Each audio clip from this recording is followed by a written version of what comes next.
Hello everyone, welcome to Techavro. Today in this video, I'm gonna show you how to enable split screen for multi-window on your Android phone. Before starting the video, please subscribe to Techavro. So let's get started. For this, you have to open your settings. Now in the search option, you have to search for developer option. Now scroll down and search for force activities to be accessible.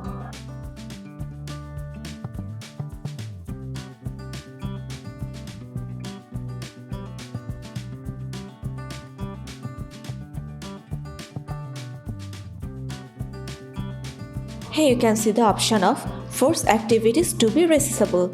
You just have to turn on the button. That's it. So this is how to enable split screen for multi-window on your Android phone. So guys, that's it. You can do this. I think this video is very helpful to you. If it was, then give a thumbs up and hit the subscribe button.